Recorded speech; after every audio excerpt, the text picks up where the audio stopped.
Mist rises over Boston Harbor. 1,500 ragtag farmers hunker behind a dirt wall on Breed's Hill. Below, 2,200 elite British redcoats, world's toughest army, marching up to crush them. But these colonists have a plan that shocks the world. They dig all night, build a redoubt with shovels and grit. British ships bombard. No artillery, no bayonets. Powder for just 3 volleys. Prescott's order: don't fire until you see the whites of their eyes. Redcoats advance in perfect lines and get shredded at 20 yards. Twice more the British charge, twice repelled, hundreds dead on the grass. Officers mowed down, elites gutted. Third assault. Colonists' powder runs dry. Brutal hand-to-hand. Hill falls, but at 50% British casualties. Proof America can fight. News races to Europe. Revolutions real. Morale surges. French aid follows. Siege ends. Boston freed. Not a win, but the myth of citizen soldiers holding an empire. Don't just read history, live it. Visit Bunker Hill Monument. Climb those steps. Feel the echo. Wait. Fight smart. Win free. Go now. What's your hill? The morning of June 17, 1775, arrives over Charlestown Peninsula the way all terrible mornings do. Quietly, with mist curling off the harbor and the smell of salt and tide, as if nothing has changed. Boston glitters across the water, its church spires sharp against the pale sky, British warships riding at anchor in the harbor like sentinels of a world about to shatter. On the sloped rise of Breed's Hill, something else gleams in the early light. Freshly turned earth, raw timber, the jagged outline of a redoubt thrown up in desperate darkness by men who have not slept, who tremble not entirely from cold, and who have no cavalry, no artillery worth speaking of, and barely enough powder for 3 volleys each.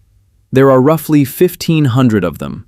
Farmers from Concord and Lexington, fishermen from Marblehead, shopkeepers from Cambridge, ministers' sons, blacksmiths with blistered hands still raw from the spade. They lean on their muskets and stare down the slope at the harbor below, and what they see coming for them is the most powerful professional army on the face of the earth.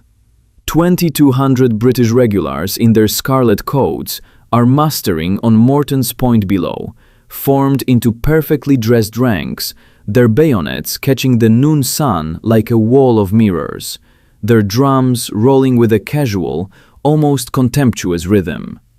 These men have fought in Flanders, in India, in Canada.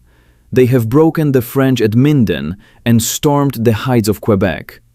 To them, a collection of provincials crouching behind a dirt wall on a hillside in Massachusetts is not a military problem. It is an administrative inconvenience. But here is what will happen this day that no one on either side can yet predict. By sunset, the grass of Breed's Hill will be soaked dark with British blood. The redcoats will advance 3 times. They will be shredded twice. They will take the hill on the 3rd attempt, but only after they have spent nearly half the men they brought ashore. And the news of what happened here will race across the Atlantic and reach every court in Europe with a single astonishing message: the colonists can fight. This battle did not win the American Revolution, but it made the American Revolution real. For the first time in the year 1775, on a hill whose name the world would remember forever, a rugged militia forced an empire to question whether the cost of conquest was one it could afford to pay. This is the Battle of Bunker Hill, and the long siege that followed it, and the night the British discovered that the road to Boston ran over something more than dirt and timber. It ran over men who had decided they would rather die free than live as subjects. To understand how 1,500 colonial volunteers came to stand on a hill above Boston Harbor and stare down the most feared infantry in the world, you have to go back. Not just to Lexington, where the first shots were fired 2 months earlier, but further, back to the slow accumulation of grievance that turned loyal British subjects into revolutionaries, one parliamentary act at a time. The relationship between Great Britain and its American colonies had been fraying for years before a single musket was raised. The 7 Years' War, which ended in 1763, had drained the British treasury. The Crown, convinced that the colonies had benefited from the conflict and ought to share its costs, began taxing them.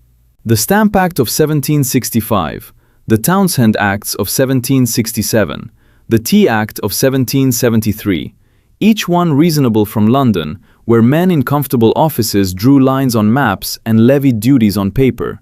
Each one an outrage in Boston, Philadelphia, and Williamsburg, where men who considered themselves Englishmen asked the same question with mounting fury. Why are we taxed by a parliament in which we have no voice? No taxation without representation. It was not a slogan at first, it was a legal argument. But arguments have a way of becoming beliefs, and beliefs have a way of becoming convictions, and convictions, pressed hard enough, have a way of becoming armies. The friction of the early 1770s had already drawn blood. In March 1770, a confrontation between Boston townspeople and British soldiers stationed in the city left 5 colonists dead on the cobblestones of King Street. The Sons of Liberty called it the Boston Massacre. The British called it an unfortunate incident of mob provocation. But the pamphlets were already being printed, the engravings already being circulated. Paul Revere's famous image of soldiers firing in cold blood into a helpless crowd. Truth or exaggeration mattered less than impact, and the impact was seismic. 3 years later, on a December night in 1773, men dressed as Mohawk Indians boarded 3 ships in Boston Harbor and threw 342 chests of tea into the cold black water. The Boston Tea Party was an act of calculated defiance, daring London to respond. London did. The coercive acts of 1774, the colonists called them the Intolerable Acts, closed Boston's port, stripped Massachusetts of much of its self-governance, and required colonists to quarter British soldiers in their homes. These were not policies designed to bring rebellious subjects back to heel. They were policies designed to humiliate them, and they produced precisely the opposite of their intended effect. By the autumn of 1774, the Massachusetts colony was organizing. Militias were drilling on village greens. Supplies were being hidden in barns. Men who had never thought of themselves as soldiers were cleaning muskets and measuring out powder. The First Continental Congress met in Philadelphia and issued a Declaration of Rights. And in the office of the governor of Massachusetts, General Thomas Gage read the reports of his spies and understood with increasing unease that the situation was sliding towards something he could not easily control. Thomas Gage was not a bad man, and he was not a stupid general. He was a careful one, which in the circumstances was almost the same as being inadequate. He had served in America before, had married an American woman, had some sympathy for the colonial point of view, even as he carried out his orders to enforce the coercive acts. He knew the countryside. He knew that Boston sat on a peninsula connected to the mainland by a narrow neck, easily fortified, easily cut off. He knew that the countryside for 30 miles in every direction was bristling with men who knew how to shoot. He asked London for 20,000 soldiers. London sent him 3,000 and told him to be firm. In April of 1775, Gage received intelligence that colonial militias had been stockpiling arms and powder at Concord, a town about 20 miles west of Boston. He made a decision. Send 700 regulars under Lieutenant Colonel Francis Smith on a night march, seize the supplies, return before the countryside could mobilize. It was a reasonable plan, and it failed completely. Paul Revere rode, William Dawes rode. The alarm spread through the darkness. By the time the British column reached Lexington at dawn on April 19th, Captain John Parker had lined up 77 militiamen on the village green. Someone fired, no one knows who to this day, and 8 Americans were dead.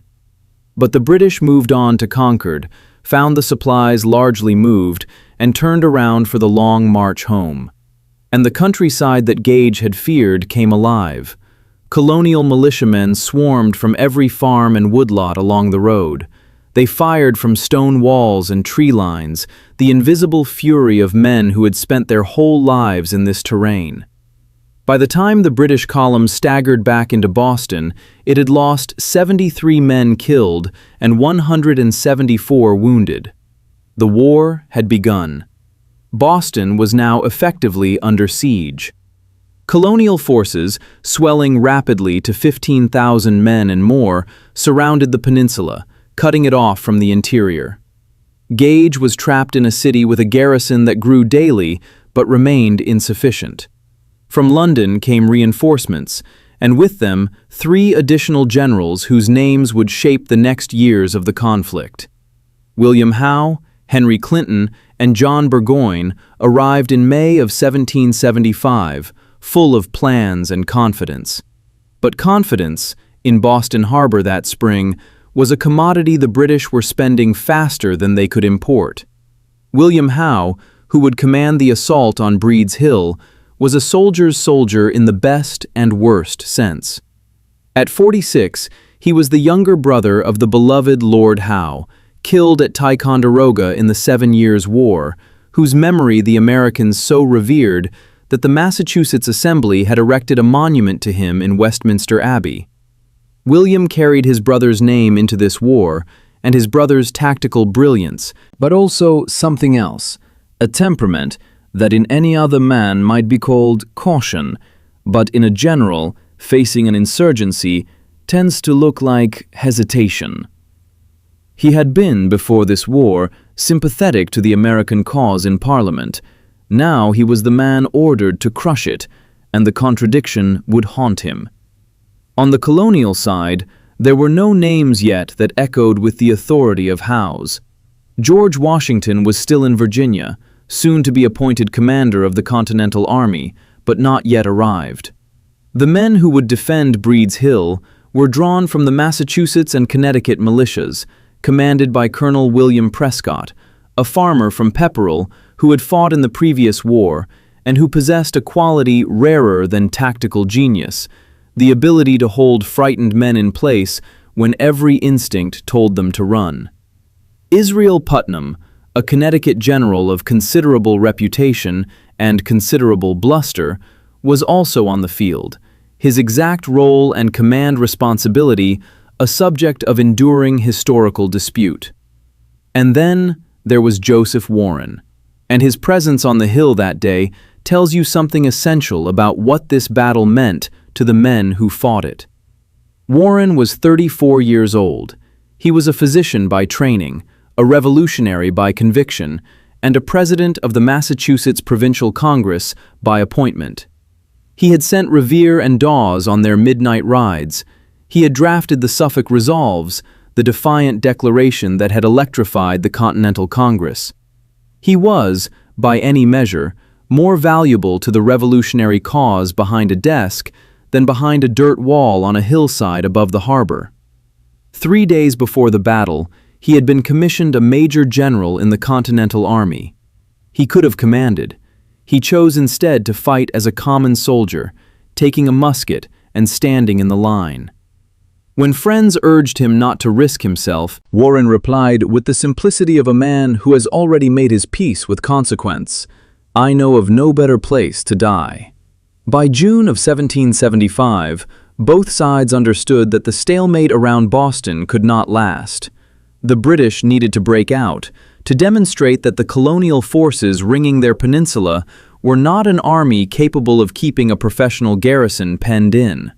The colonials needed to demonstrate that they were. The question was, where and when the collision would come. The answer was about to be decided in a meeting on the colonial side where maps were unrolled and fingers traced the ridgeline north of Boston, and a decision was made that would change everything, and perhaps not entirely in the way the men in that meeting intended.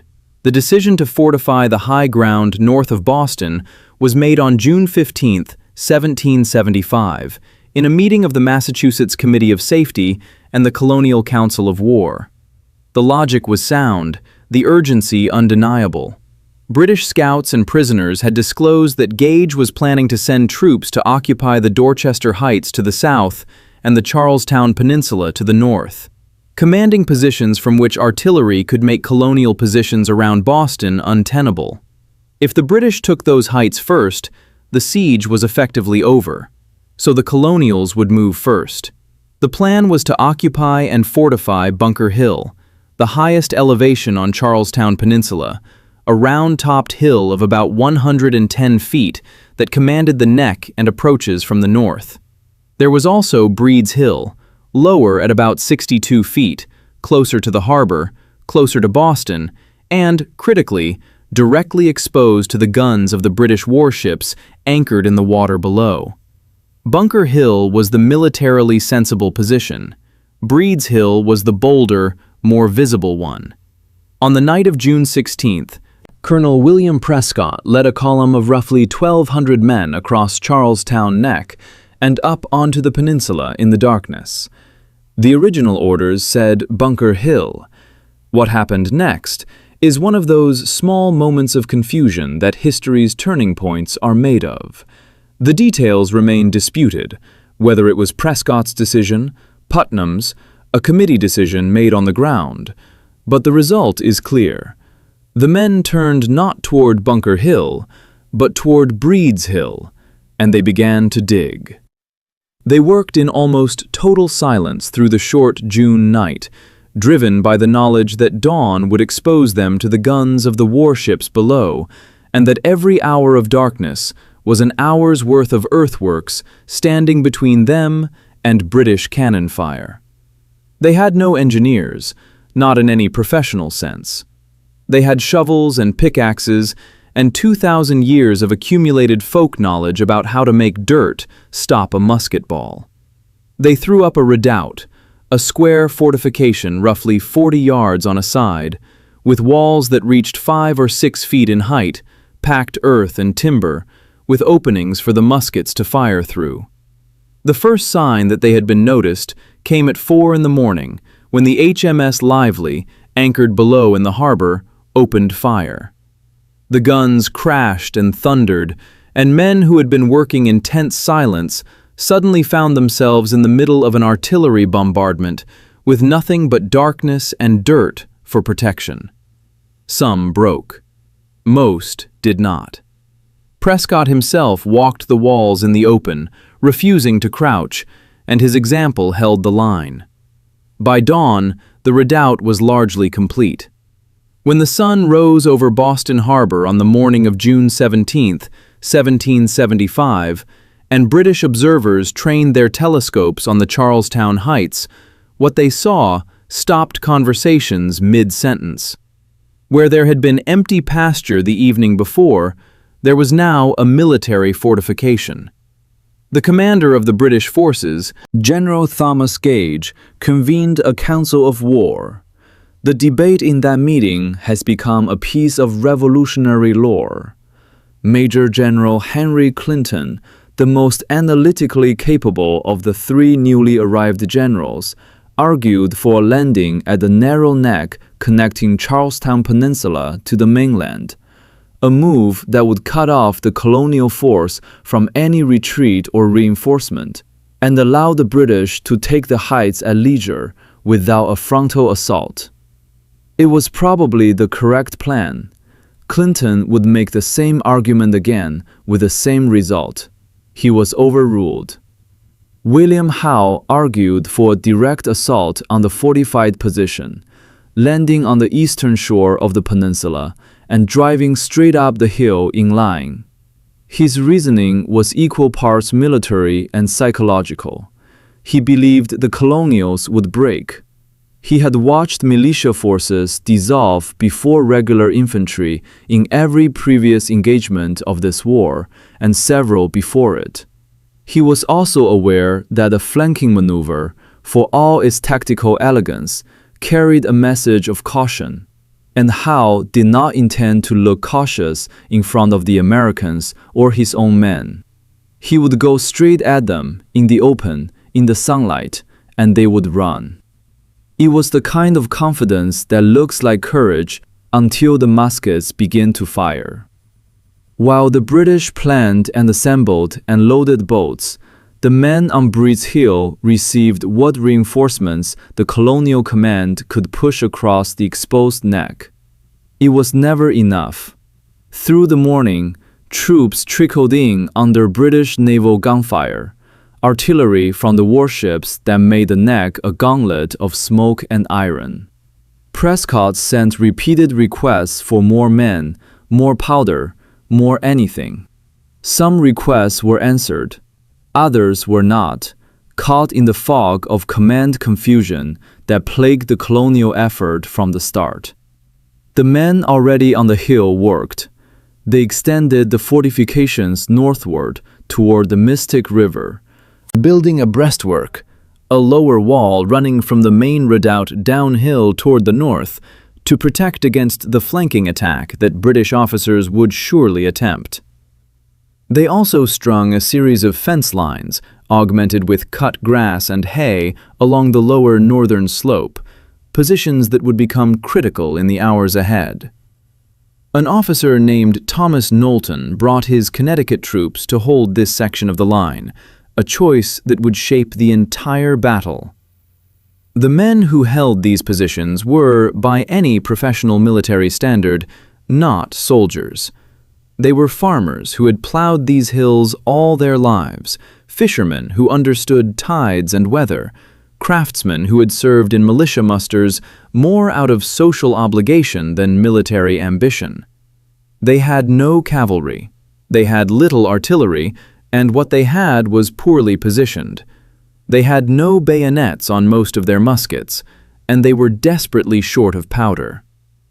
As the morning wore on and the British forces assembled below with inexorable precision, the colonial officers made a calculation that transformed necessity into legend. Prescott gathered his officers. The message was passed along the line. When the British come up this hill, hold your fire. Let them come. Let them close. Do not waste a single shot. And when you fire, fire low. Fire at their waistbands. Aim at the officers. Don't fire until you see the whites of their eyes. The exact wording is disputed, as it always is with famous commands. It may have been Prescott. It may have been Putnam or Stark. It does not matter. What matters is that the men on the hill received it and understood it, and in that understanding was a kind of desperate military genius. They had perhaps 3 volleys worth of powder each. 3 volleys. They could not afford to miss, and so they would wait until missing was impossible. The night before, some of them had prayed. Others had written names on scraps of paper tucked into their coats, so the bodies could be identified if it came to that. A man named Amos Farnsworth wrote in his diary that he had committed himself to God and then picked up his spade and gone back to work. A minister's son from Roxbury knelt by the earthworks and murmured something in the darkness that the man next to him could not hear, but whose shape, the bent head, the clasped hands, the stillness, was unmistakable. They were not a frightened mob. They were frightened men, which is different. They knew what was coming. They chose to stay. The sun climbed toward noon. Below the hill, the British boats pulled away from the Boston shore toward the Charlestown landing. On the water, the scene was magnificent in the brutal way that only well-organized military power can be. The boats in perfect formation, the redcoats vivid against the blue of the harbor, the sun catching the pennants and the burnished metal. 2,200 men, the pride of the British Army, crossing to put down a rebellion. On the hill, a man pressed his eye to the slit in the earthworks and watched them come. The boats ground onto the shore at Morton's Point at roughly noon, and the order and discipline of the British landing was, by every account, extraordinary. The grenadiers and light infantry companies came in first, the picked men of the infantry regiments, the tallest, the strongest, the most experienced. Behind them came the regular battalion companies, regiment after regiment, filing off the boats and forming in the shallow tidal zone with the mechanical precision of men who had done this drill 100 times and knew that the watching provincials on the hillside were counting every coat. William Howe stood on the beach and looked up at the defenses on Breed's Hill, and what he saw stopped him, not in fear, but in tactical recalculation. The redoubt was larger, the breastwork longer, and the fence line positions along the northern slope more extensive than his intelligence had suggested. He sent word back to Boston for additional troops. While he waited, his men stood in the June heat in their wool coats and woolen stockings and leather equipment, carrying packs that weighed 60 pounds, looking up at a hill they would have to climb under fire. The afternoon heat was brutal, the harbor shimmer, and the smell of low tide mixed with wood smoke because Charlestown itself was burning. The warships had set the town alight with incendiary shells, whether to deny the colonials cover or simply as a message. The historical record is unclear. And now, the wooden buildings of Charlestown sent columns of smoke roiling up into the sky, and the light on the harbor took on the amber and orange of a theater stage. It was, by the accounts of those who watched from the Boston rooftops, one of the most spectacular and terrible sights they had ever seen. A town on fire, an army forming below it, a hill full of men above. The first assault began in the early afternoon, approximately 2:30. Howe organized his force in 2 columns. He would personally lead the light infantry along the narrow beach at the base of the hill on the northern side, attempting to flank the colonial position at the fence line by the Mystic River. General Piggott would take the main force directly up the hill against the redoubt. The plan was sound.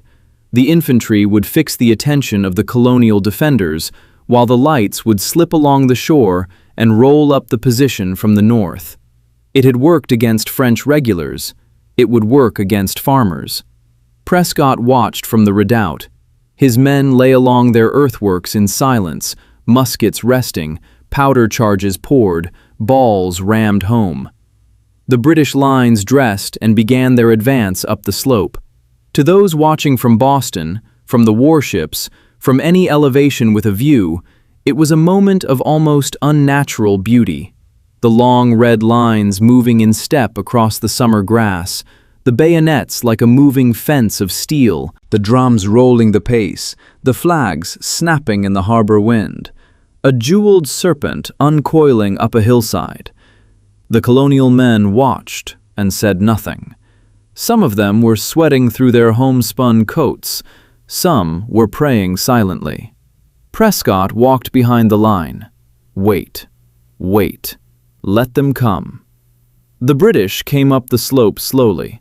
The grass was long, the ground uneven, and 60-pound packs on a warm June afternoon conspired against the parade ground pace. They came 50 yards, then 40. The fence line positions held. The redoubt held. Wait. 30 yards. The faces of the leading ranks were visible to the men behind the earthworks, the white crossbelts, the tall bearskin caps of the grenadiers. 25 yards. Then the line erupted. The first volley from the colonial positions was fired at what historians estimate was between 15 and 25 yards. It went into the faces of the advancing British line like a wall of iron and fire, and the effect was catastrophic. Men dropped in rows. Officers who had been leading from the front, and the British Army still believed in officers leading from the front, were cut down at a rate that stripped the attacking formations of their direction within seconds. The grenadiers of the 5th and 52nd Regiments, moving up the center slope toward the redoubt, ran into a fire so heavy that the front rank was simply eliminated. Those behind stumbled over the fallen, lost their dressing, and the advance dissolved. On the beach along the Mystic River, Howe's flanking column had run into its own disaster. Knowlton's Connecticut men, positioned behind the fence line with their stacked grass cover, had held their fire with the same discipline as the men on the hill. The light infantry came along the shore in a column, 4 abreast, expecting to pour around the colonial flank before resistance could be organized. Instead, they found Knowlton's men waiting behind the fence with their muskets already leveled, and the first volley dropped the leading files so completely that the column piled up on itself. The lights tried to come on 3 times. 3 times they were beaten back, leaving the narrow beach along the Mystic paved with redcoats. Howe watched the carnage. By every account, the men around him were falling while he stood, his white silk stockings visible at 30 paces, a target as conspicuous as a flag, and not one of the colonial shots touched him. Whether this was luck or something harder to explain, the general who would go on to fight Washington across 5 more years of war was never wounded in battle. But what he saw around him in those first minutes shook something loose in him. He later wrote, in an account whose understatement says more than any description of gore could, "I have had a moment in which I have felt everything." But he did not retreat. He reformed. The British professional soldier had his own form of courage, and it was the courage of men who could take catastrophic punishment and still advance. The companies redressed. The intervals were closed. The sergeants moved along the line with their halberds and their profanity, filling the spaces where men had been standing moments before, and the drums began again, and the second assault went up the hill. The second assault was worse than the first. The colonials had been shaken by the weight of the attack and steadied by its failure. They held again. They waited again. And when they fired again, the result was the same. British officers and men dropping in rows, companies shredded down to half their strength, the attack losing momentum halfway up the slope and simply stopping, unable to push through the volume of fire coming down at them from behind the earthworks. General Howe stood on the hillside in the smoke. Around him lay the men he had led up the slope. He counted, in a manner of speaking, felt, more accurately, with the instinct of a commander whose assault has just broken, the depth of what had happened to his force. The grenadier companies had been reduced to what some accounts describe as a handful of men each. The officer corps had been savaged. For the first time in his career, William Howe had sent British regulars against a defended position and watched them break. Not from fear, not from poor discipline, but from the physics of what happens when a wall of men walks into a wall of musket fire at close range. He reformed for the third assault, but first he made changes. The heavy packs came off, stripped to fighting trim without the 60-pound loads that had exhausted the men climbing the slope twice already. The infantry could move faster, cover the killing ground between the fence lines and the redoubt in less time. Howe also concentrated his force. He abandoned the flanking effort along the Mystic Beach. It had failed twice, and the men holding that fence line were too steady to roll up. He would put the mass of his force against the redoubt itself, particularly the northern end of the breastwork, where the connection to the fence line left a gap, and he would hit it all at once. No more dressing, no more parade ground alignment. Go up fast and get over the wall. In the redoubt, the colonial defenders took stock. The numbers were grim. The first 2 assaults had cost British casualties that staggered the men watching, but the colonials had taken losses too, and the one resource they could not replace was running out: powder. The calls for resupply had gone back across the neck all afternoon. Some had been answered partially. Now, with the third assault forming below, the men in the line were down to their last charges. Some had nothing but their musket steel. Joseph Warren loaded his musket and looked down the slope. He had no particular responsibility in this battle, no command role, no position in the chain. He was simply a man with a musket in the line. One account records that a companion urged him to withdraw, that his life was too valuable, that the provincial congress needed him. Warren shook his head. Another account has him saying only, "This is a good place to die." Whether he said it or not, he stayed. The third assault came up the hill. No drums this time, or drums barely audible over the sound of a British artillery that had finally found ranges and was hammering the redoubt. The men came fast, stripping the distance between themselves and the earthworks in less time than the first two advances had taken. The colonial defenders fired what they had. Some had one shot, some had two. One account describes men reaching through the embrasures of the redoubt to strike at British soldiers with the butts of their empty muskets. Another describes men throwing stones when the powder ran out. For a moment, the third assault wavered too. The colonial fire, thin as it was, staggered the front ranks. But this time, there was not enough of it. The intervals between the volleys stretched. The British kept coming, taking losses but closing the distance. And suddenly, they were at the wall, and the fight became something different. A struggle of bodies and steel in a space barely large enough to turn around in. The redoubt was breached. The British went over the wall and through the gun openings, and in the confined space of the earthworks, a melee erupted that accounts describe with the kind of fragmented, dislocated intensity that marks a fight so close and so violent that individual memory cannot make coherent narrative of it. Bayonets, the butt ends of muskets, hands, men grappling in the smoke, unable to see far enough to know whether the battle was lost or simply desperate. Prescott fought his way out with a sword. Most of the defenders who got out alive did so through the rear of the redoubt, retreating up toward Bunker Hill and then down toward the neck, in a withdrawal that the pursuing British made costly with bayonet and musket fire. Joseph Warren was killed in the retreat, a musket ball through the head near the end of the action in the confusion of the rearguard fight. He was 34 years old. He had been a physician, a statesman, a revolutionary, and on this afternoon, a common soldier who chose to be where the dying was happening because his convictions left him no other choice. They buried him on the hill, or the British did, in an unmarked place, his coat and his watch stripped, his identity unknown to them until another man identified the body. When Paul Revere was brought to view the remains months later, he identified Warren by the dental work he himself had done, a detail so specific that it has lodged in the history ever since, the prosaic tenderness of a friend's recognition giving the story its last note of human feeling. The colonial force retreated across Charlestown Neck under fire. It was not a rout in the total sense. They carried most of their wounded.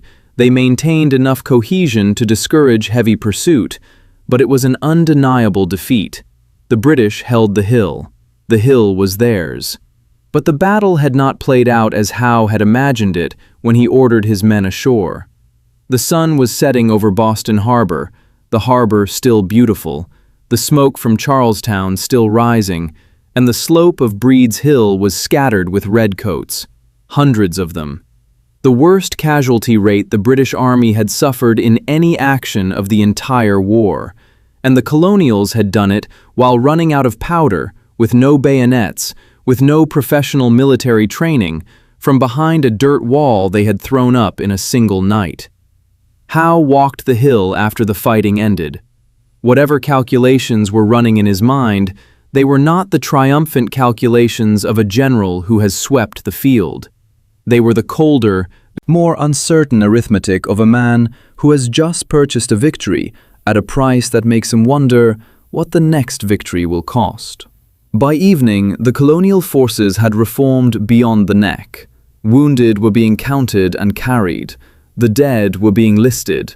And in the councils of the colonial command, men who had been uncertain about whether their militia could stand against British regulars had their answer. They could stand, not indefinitely, not without breaking, but they could stand and they could kill, and that changed the calculation of this war entirely. The siege of Boston did not end at Breed's Hill. It continued for 9 more months, a grinding standoff during which the colonial forces tightened their ring around the peninsula, while both sides probed, skirmished, and waited for the balance to shift. The man who would shift it was not yet there. George Washington arrived outside Boston on July 3, 1775, to take command of what was being called the Continental Army, and what he found was equal parts inspiring and alarming. 15,000 men, roughly, surrounding a city, enthusiastic, undisciplined, short of everything an army requires: powder, artillery, pay, and in many cases the most basic infrastructure of military organization. Washington, who had commanded regulars in the 7 Years' War and understood the difference between a professional army and an armed mob, set about the long, exhausting work of making this force into something that could fight and win.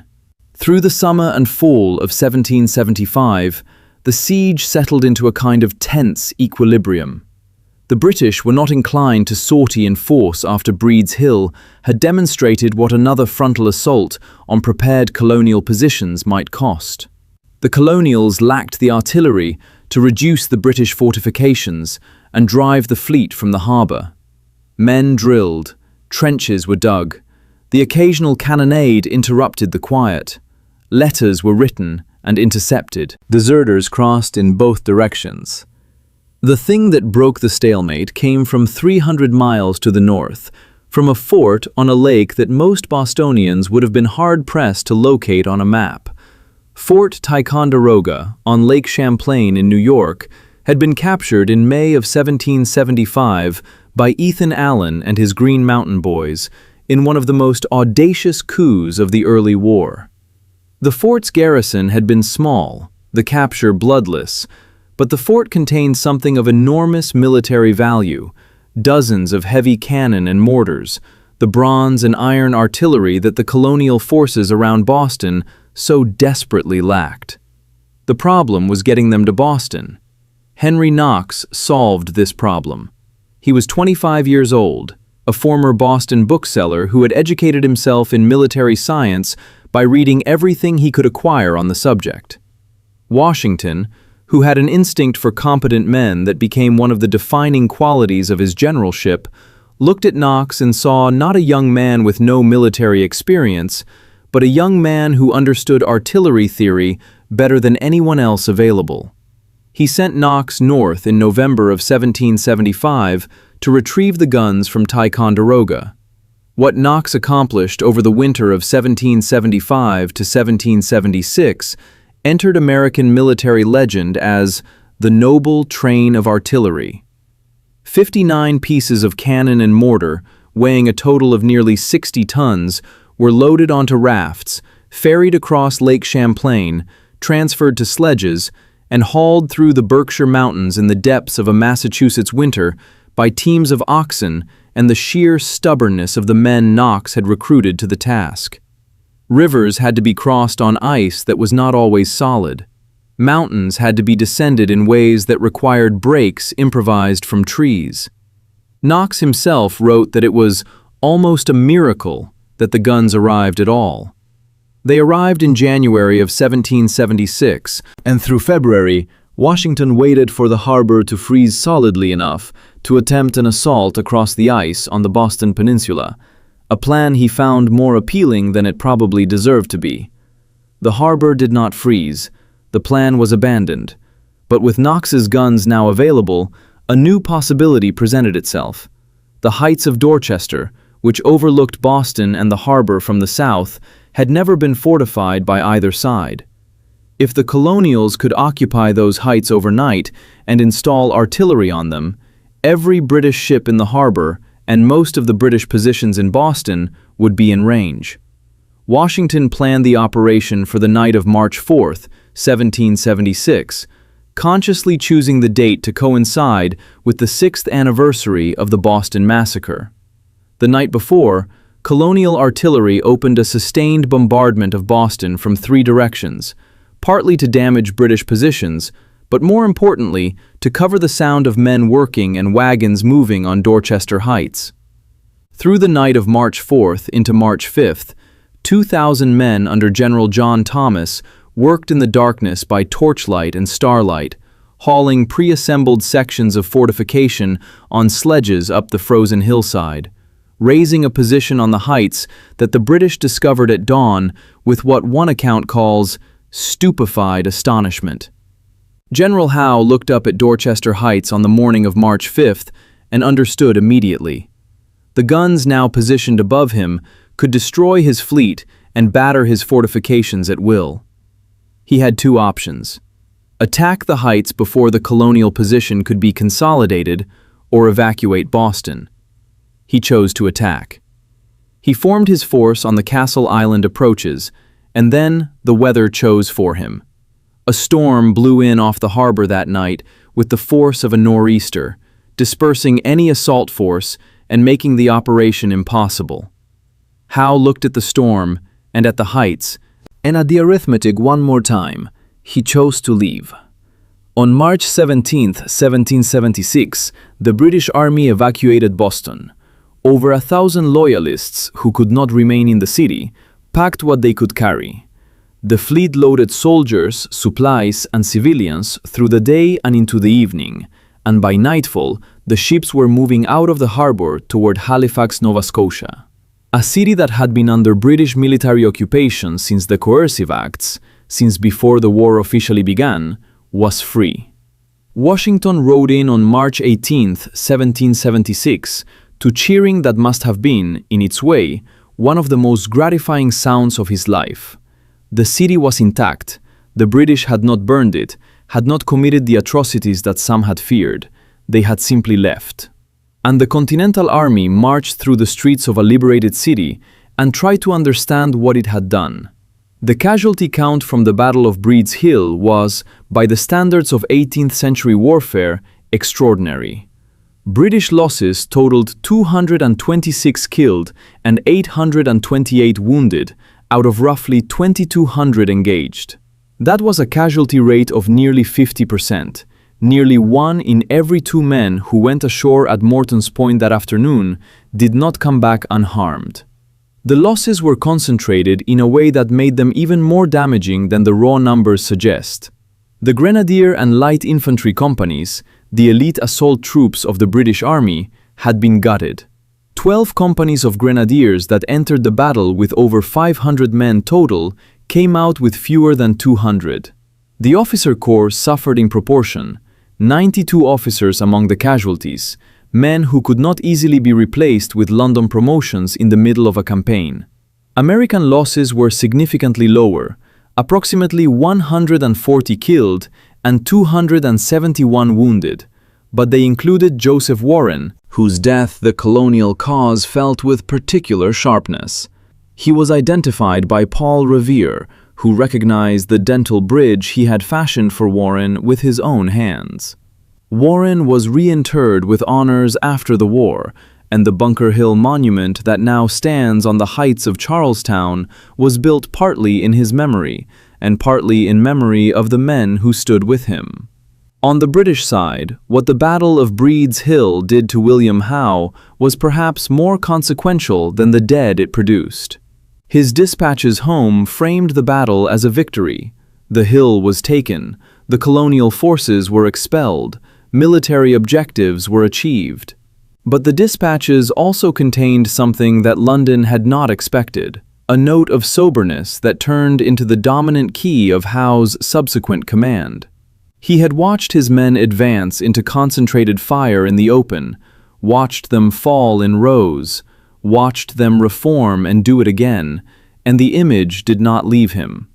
In every subsequent engagement with Washington, Howe showed a pronounced reluctance to commit his forces to the kind of frontal assault that had worked at Breed's Hill, but at such a cost that it remained for him a definition of what he refused to repeat. Some historians have argued that this reluctance was itself one of the reasons the British never crushed Washington when they had the chance, that the shadow of Breed's Hill fell across every council of war for the rest of Howe's command. Gage was recalled to London in October of 1775, his reputation broken, his command passed to Howe. The ministry in London received the casualty reports from Breed's Hill, and understood that this rebellion was not going to end in a few weeks of vigorous marching. They began the much larger mobilization that the war would require, including the hiring of German auxiliary troops, the Hessians, whose mercenary service would become one of the American Revolution's most potent propaganda weapons. In the colonial camp, the battle produced a transformation in morale that no general's address could have achieved. The men who had fought on Breed's Hill went home to their towns and told what they had seen. They had held against the British regulars. They had broken the first 2 assaults, shredded the grenadier companies, imposed casualties no one had imagined possible. They had lost the hill only when their powder ran out. And that single fact, that they had lost not because the British were better soldiers, but because the colonials ran out of ammunition, was the essential message that spread through New England in the weeks after the battle. Not defeat, not humiliation, proof. The siege continued, but the balance had shifted.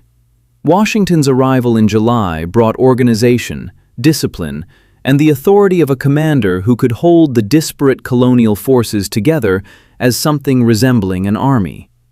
The months of besiegement built the Continental Army in the way that only sustained military experience can, through shared hardship, shared routine, and the gradual replacement of enthusiasm with the more durable quality of professional habit.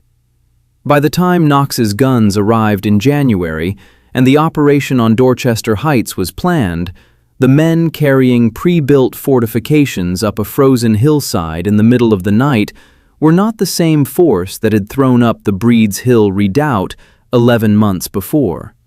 They were something harder, something more capable, and something that would be tested for another 6 years before it finished what it started on this hillside above Boston Harbor.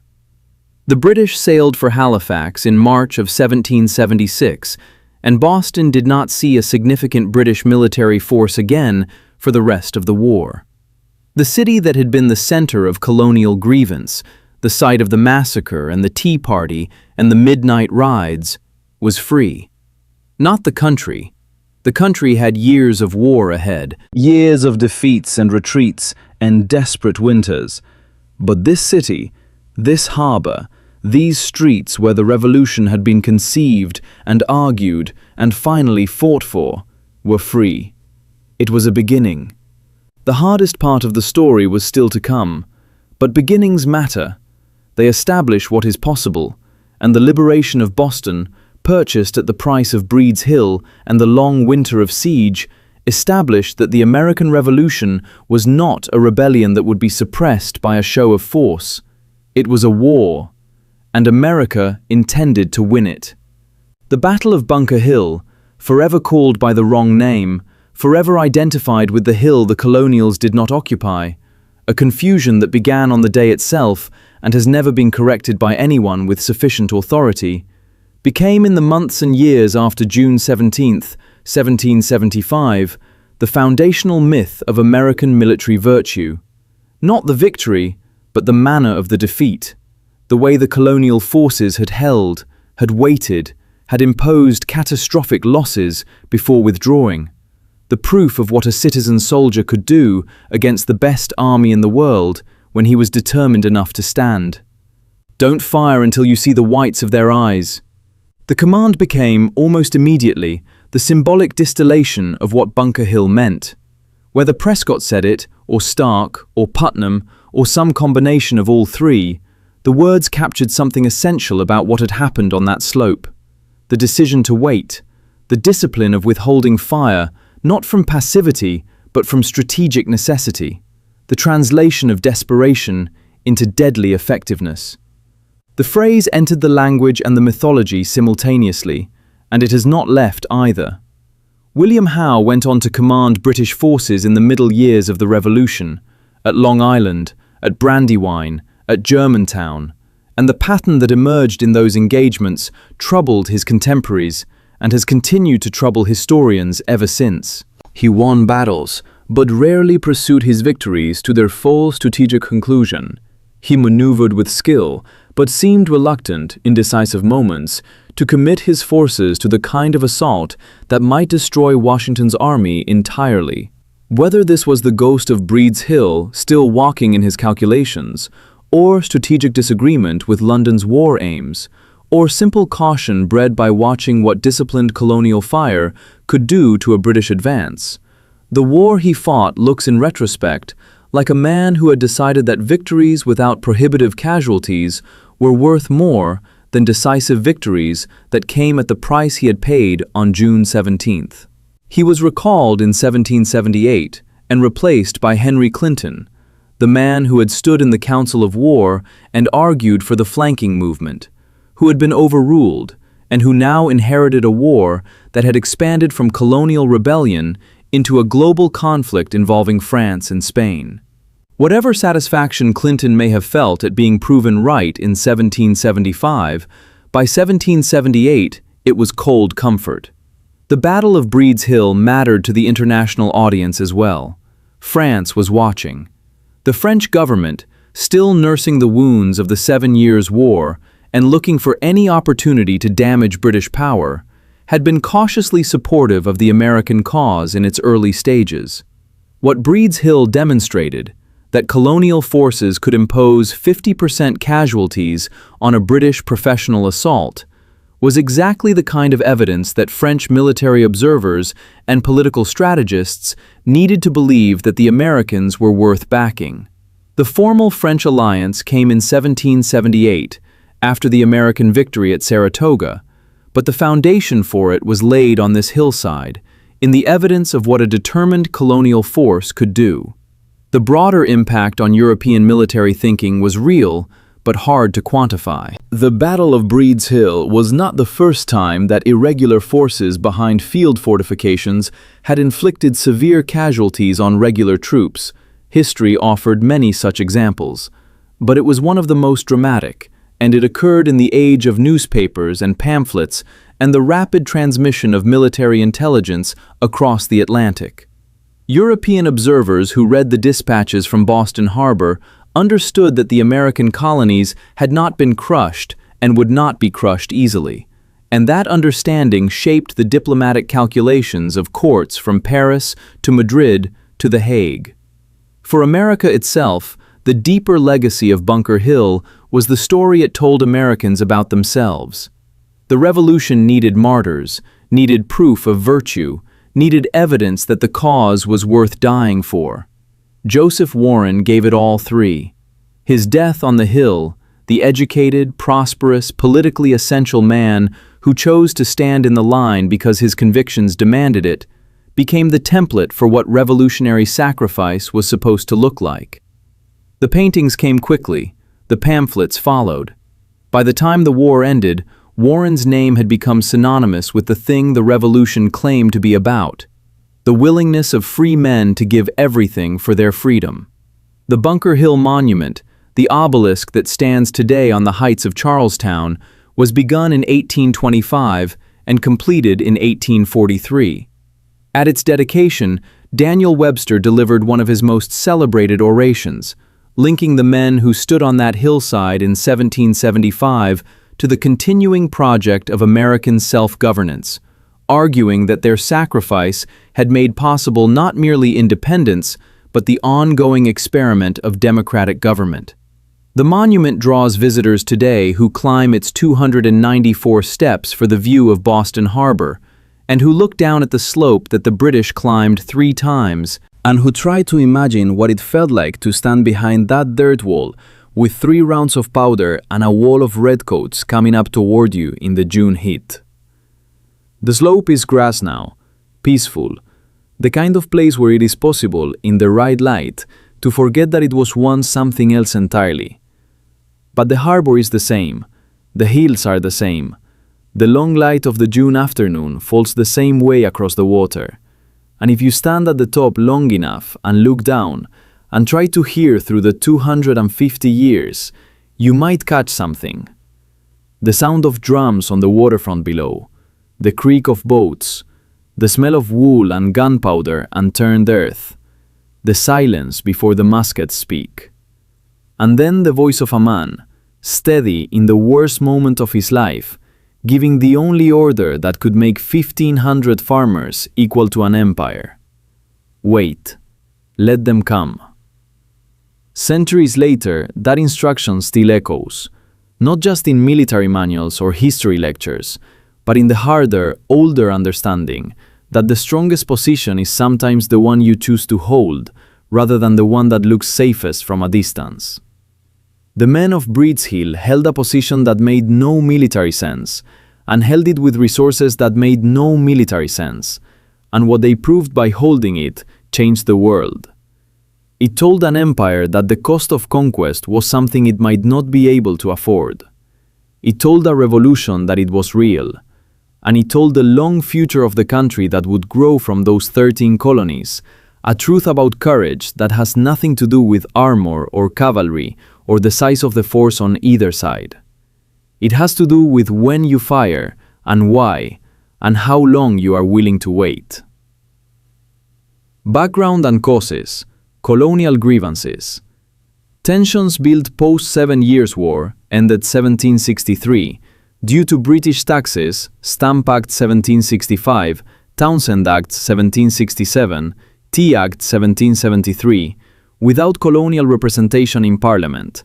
No taxation without representation. Key incidents: Boston Massacre, 1770, Boston Tea Party, 1773, Intolerable Acts, 1774, which closed Boston's port and imposed military rule.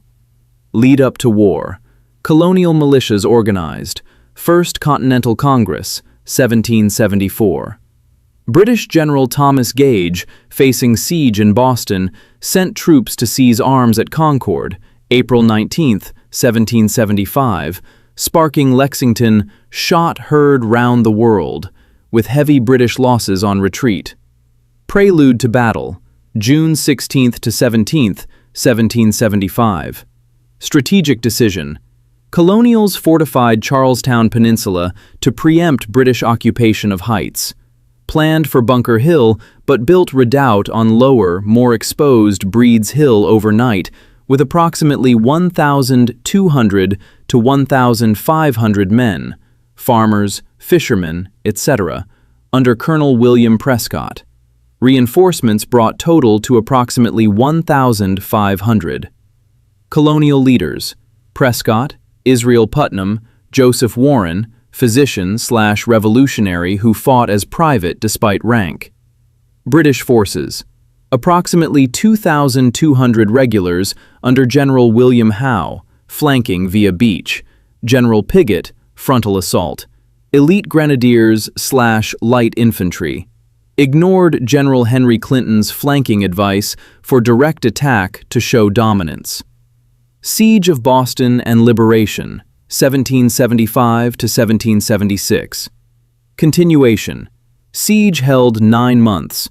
George Washington arrived July 1775, organized approximately 15,000 militia into Continental Army. Turning point.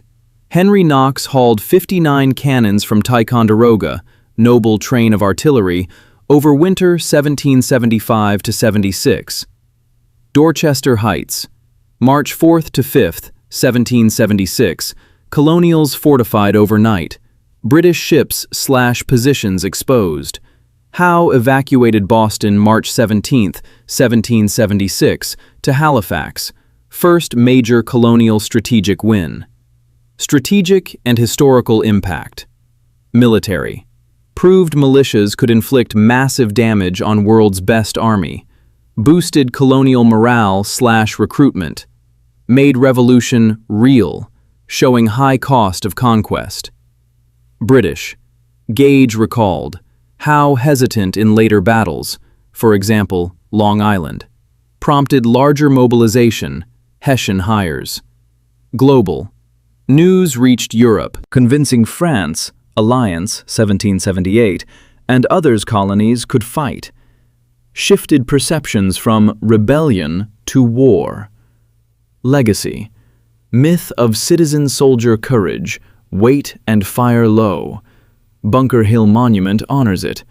Warren as martyr, symbolizing sacrifice. Established revolution's viability, paving way for independence.